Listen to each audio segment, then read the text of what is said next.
Next question is from Kalen Berry _music, and he asks, do you find that sitting up higher causes less back pain? So the short answer to this question is yes. It does cause it causes less back pain for sure, but not in the way that you might think. So for me, all of the back pain that I've ever had ended up being related to my hips. The psoas muscle is a muscle that every drummer should know about. Anybody who sits full time, you should know what the psoas muscle is. I've talked about it extensively before on this podcast, but also in my Yoga for Drummers course, which addresses a lot of common problems that drummers will run into. You can watch the Yoga for Drummer course on orlandodrummer.com. And in that course, I talk about the psoas muscle a lot because for me, this muscle locked up. It's a muscle in your hips. It sort of starts in the front, like your pelvic area, but it actually extends into your lower back. So think of it as a muscle in your hip that passes through your body. So you can actually feel it in your back as well as in your front sort of pelvis area, like where your hips are. So it attaches very weird in your body.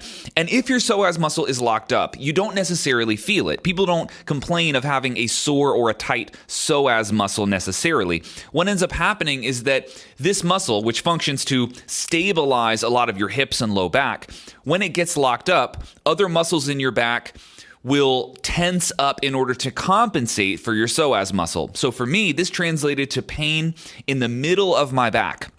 And man, it was a really confusing pain because it felt like it was my erector spine, which are the long vertical muscles that are sort of parallel to your spine. It felt like that's what was hurting. That's where I felt the pain. So I would use a back roller, like a foam roller, do all sorts of stretches, and nothing ever touched it. It never made it feel much better. Got massages. None of that actually worked either.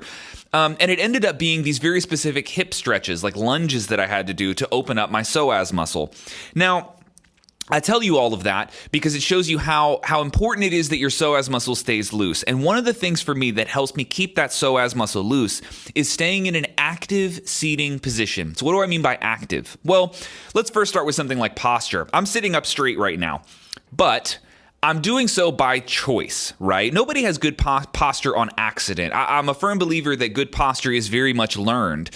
So it's like this habit that you have to get yourself into. You have to choose to send the neurological signal from your mind to a muscle to activate it and keep that muscle engaged. So if you're sitting and you want to work on your posture, so much of it is mental. You have to choose to wake up your low back, to wake up your chest and your shoulders, to keep them upright. It's like a choice that you have to make, and you have to continually make that choice until you get into the routine and develop some of that muscle memory where it just becomes sort of habitual that you sit up straight with your chest up and your shoulders back, right? Now, when we play drums, I'm a huge believer that you want to have an active seating position. You don't want to be plopped down on the throne. You want your whole body to be awake, and that requires some mental energy, again, to send these neurological signals from your brain by choice, to wake these muscles up.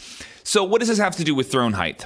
Well, when I'm sitting on a throne, I like to have a certain amount of my body weight still pushing down through my legs onto the floor. I don't like my legs and my hips and my low back to be turned off or to be disengaged when I'm playing drums. To me, I almost want to be in like the ready stance. Like if you see somebody on a football field or a baseball field and you said, get ready, and they're sort of hunched over with their hips engaged, that's almost how I want to be on the drum set. Not so much the hunched over part, but certainly an active, a physically active, very ready type of position. Now, when I have an obtuse angle of my hips, meaning my hips are slightly higher than my knees and my feet are a little bit more underneath me, this helps me to feel more activated on the drum set, right? So it helps me feel like I'm a little bit more engaged with the activity that I'm doing.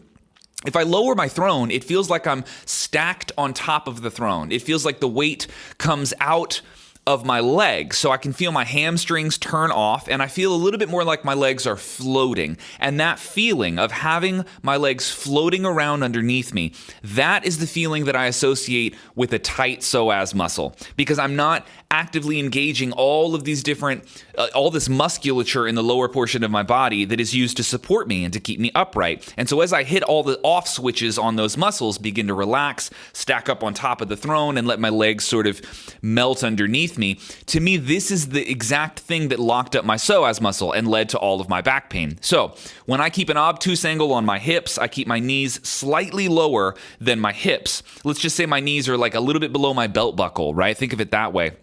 And again, that obtuse angle on my hips, body straight upright. To me, this sort of allows me to stay more active. It keeps my psoas muscle from locking up, and that translates to a lot less back pain. So that was a long way around to answer your question, but ultimately, yes, sitting up higher for me causes a lot less back pain. Great question, man. Thank you.